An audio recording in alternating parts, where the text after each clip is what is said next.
Welcome to another Divide et Impera battle. In today's battle we have Johnny the Dumpling playing as Egypt versus Tarsonis playing as the Seleucids. Let's start with Johnny's army. He has 4 units of these Peltas pikemen. These are very aggressive pikes that once they form a phalanx will shred lighter infantry very quickly. And then he has 5 native pikes in the center.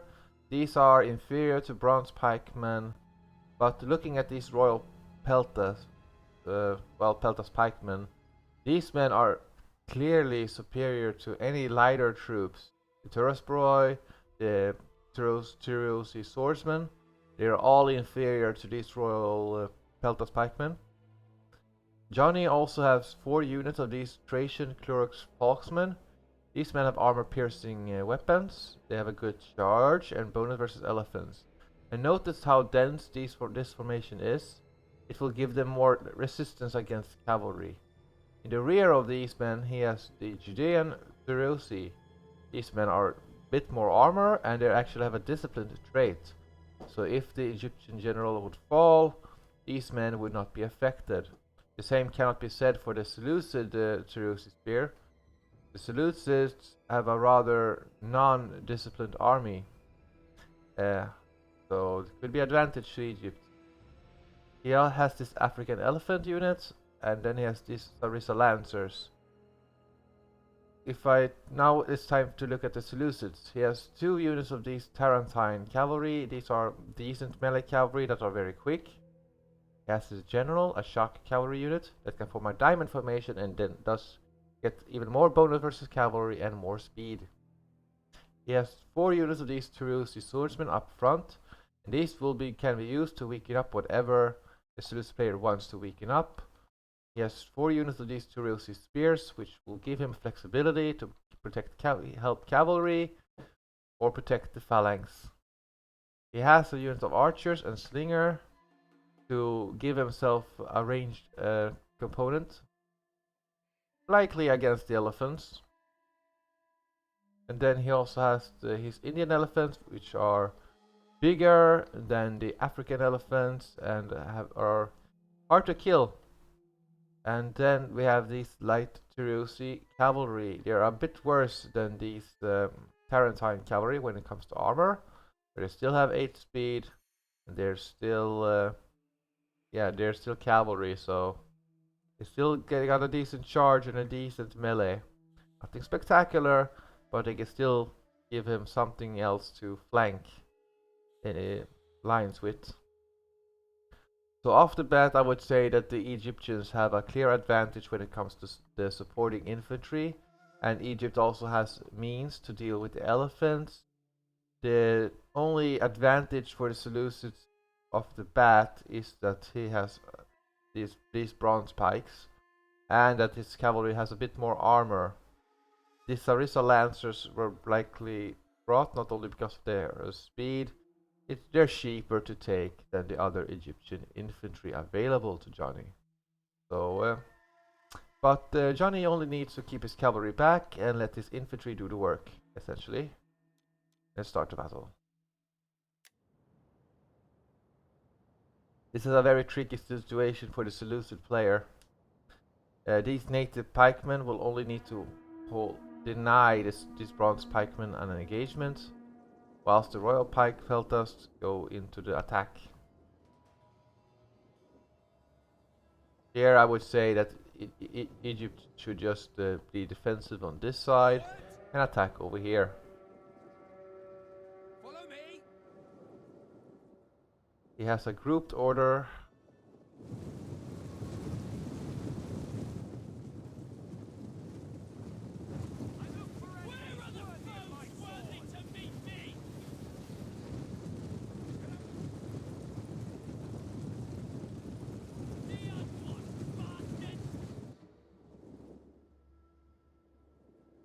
Yeah, these Tyrosi swordsmen can... He should fall back these Tyrosi, have them behind here.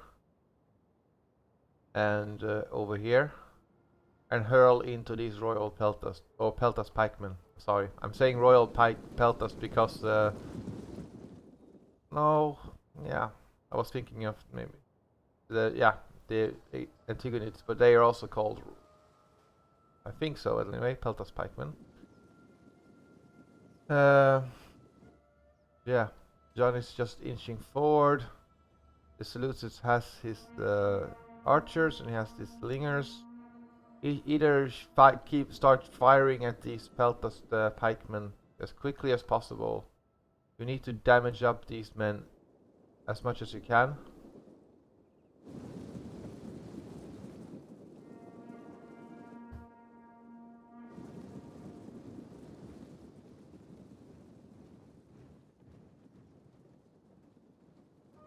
Now you should do an attack, attack, attack.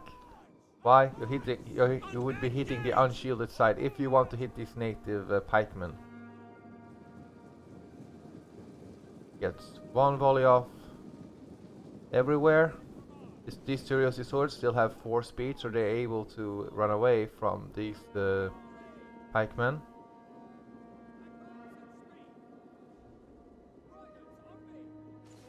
These bronze pikes took damage to the flank and are now suffering. Bronze pikes of the Seleucids are now activated. The Egyptians do not have that. But Egypt had his troops in a bit scattered formation because if the Seleucid player leaves gap, that can be exploited by his cavalry. The Egyptian cavalry is only defensive, so he can use gaps if the cavalry is over here. However, Johnny is overextending himself on this flank. This is like the cavalry of the Seleucids are here. There isn't much to support them. This royal pikeman, or Peltas pikeman, sorry, is now very exposed to a cavalry strike. The Egyptian cavalry is on its way. However, they will manage to get a charge off here. Maybe. Oh, that's unfortunate. They're charged from both sides here. Johnny's supported Clerox Falkman and keep hurling javelins at these elephants.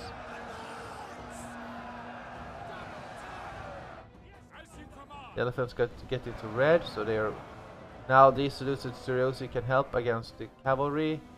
Looks good here for the Seleucids. This doesn't look very good for the Seleucids, but like these Peltas pikemen are not in short pike phalanx. So it's a good in a way that because it means these Tarsonis spears, even though they're getting butchered, they're actually managed to get some kills here. And this short pikeman should be activated here, because that would just give them a bonus versus cavalry and butcher. The Seleucid player should turn inwards on this side and keep pushing here. He has the advantage over here. These Indian elephants must keep moving. Now it's a very scattered battlefield, but there's still infantry here. Egypt is just not forming a pike phalanx with his infantry here, which is a mistake. He could have just kept one unit here, and then flanked with the other one. This Tarsonis spears got charged. Oh, and this will hurt the Seleucid general is now routing. This is very bad because most of these troops, the Tarsonis spears, the Tarsonis spears, the Tarsonis swordsmen, the archers, the cavalry, and the elephants do not have disciplined traits. This means that they will get a morale penalty if the Seleucid general dies. These Egyptian elephants have a scare effect, as do any elephants. So yeah, you just needed to disengage here with one unit, form a pike phalanx, and wait and buy this time. These Tarsonis swordsmen have no answer to this cavalry. They did manage to survive this cavalry charge, and once the fighting is in a melee, these men can start doing damage. However, the Sarissa Lancers are disengaging from the infantry fight, meaning they can charge again against the swords with no penalty. These archers are shooting at the Peltas pikemen. These bronze pikes are facing the wrong way. For more Tarsonis, these men are now isolated.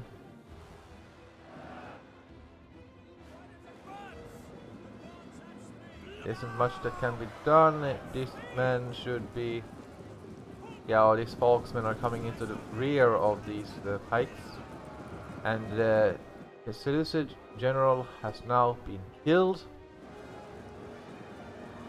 The Judean Tarsonis spears are fighting off here bravely against all odds. This Tarsonis cavalry should not be thrown into melee against this Judean spear. It should be moved around here, so that you can start knocking out this light shock cavalry. You don't want to fight them with spears nearby. We're getting a good flank here with the Tarsonis swordsmen on this Judean Tarsosi here. Oh, and this is some good brutal melee here.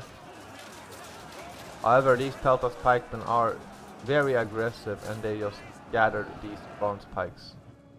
And now these bronze pikes are going to die. They are totally isolated.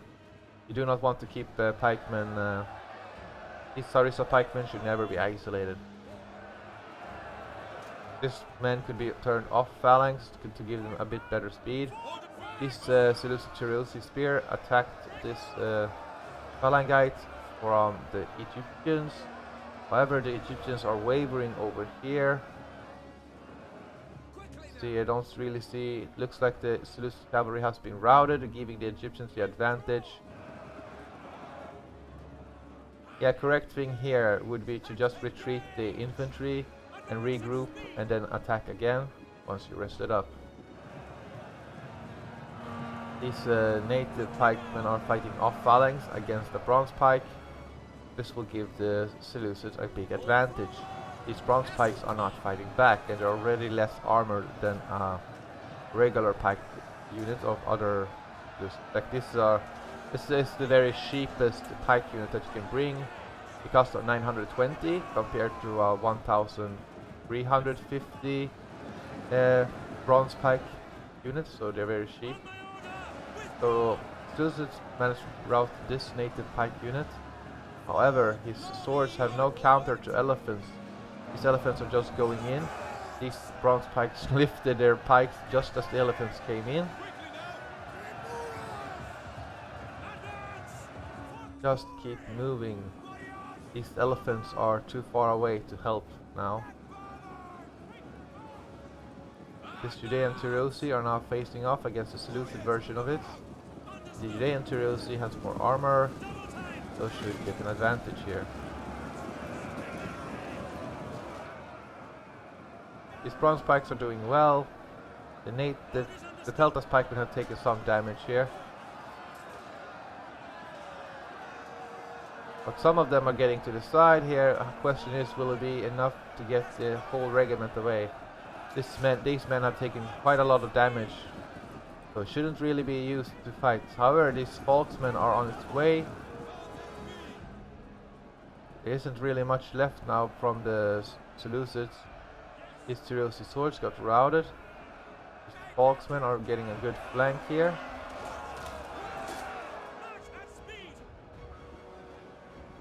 Indian elephants are coming in here. However, they charged these Peltas pikemen up front, and they died as a result.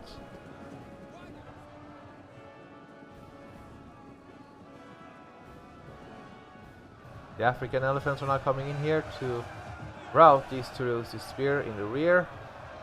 Just keep these elephants moving, and you'll be fine. Yeah, they scattered these Tarsosi spear.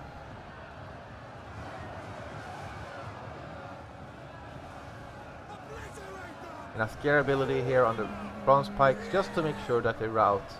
However, the army losses kicks in here, so they would have routed anyway.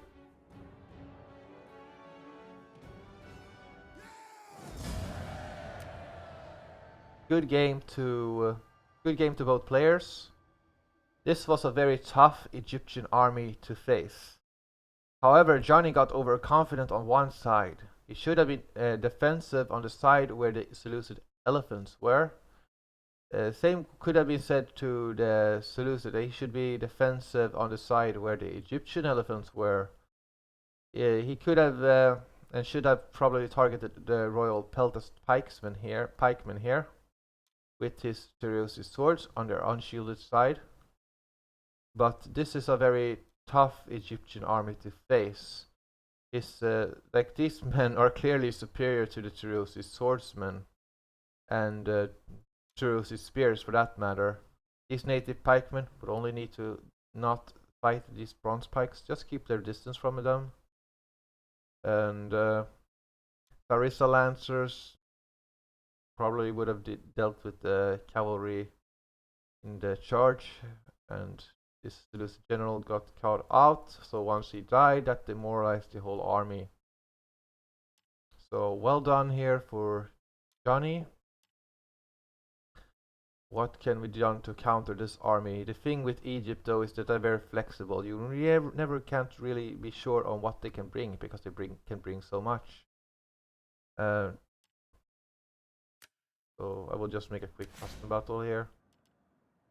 This army sounds very stupid, but here the idea is that the bronze pikemen here are superior to the native pikes, right? So it's not likely that the Egyptians would want to commit against these bronze pikemen. These silver shield pikemen are a counter to the short pikemen of the Egyptians. And you have these royal peltas, which are, since they have the same amount of attack and have the same stats essentially as the royal pikemen here, almost. They can, you have the scare ability here, or the warrior class here, the intimidate, I think it is. You can disable the short pikeman's ability to form a phalanx. And the idea is to have these, I can just show you quickly. I think it's a very risky army to take. You don't have the Tarsonis spears to help support the cavalry fight. And these Tarsonis spears are going to be dangerous. However, you have javelins to make a breach. You have these silver shield pikemen to deal with the and these royal peltas still damage the enemy. Just make a real quick. I just want to see if this would be valid. And no, I'm not actually going to fight the AI army. I just like to. It is fun to experiment with different army builds, and like you try to like theorize yourselves and okay, how will I counter this and how will I counter that? Yes, let's have the bronze pikemen here, or the silver shield pikemen here on the side. Why? They're faster and can then, if I need to wrap inwards, then I can do so. These royal peltas have a very high attack. I can keep them together, or if I want to, let's just see here. Where is it likely that the enemy is going to attack? Okay. If I'm going into here, then I want to deal with any short piked men that are coming through. So maybe like this. So let's say I have this Seleucid general here. I am going to pop intimidate once I can. This will disable the pikeman phalanx. Then maybe I can even get the Indian elephants straight from the straight through the center. And then these Tarsonis cavalry, they have 8 speed, so they can keep themselves in a distance. So then, depending on where the African elephants are, you can then turn inwards, and this could force the Egyptian player will be more focused, so he will stretch his forces thin, trying to outflank you, and then you can make a breach maybe somewhere with these Greek javelin men or something.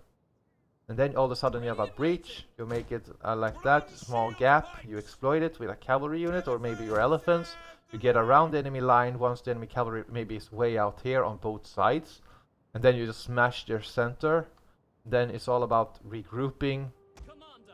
On one side, defensive shield essentially, whilst you deal with the other side. It's gonna be tricky, but in theory, and it's always going to be like in theory this could work in theory, but you have, if the enemy is not in a phalanx, these royal peltas can do a lot of damage to these sword pikes. This will be equal in terms of damage output.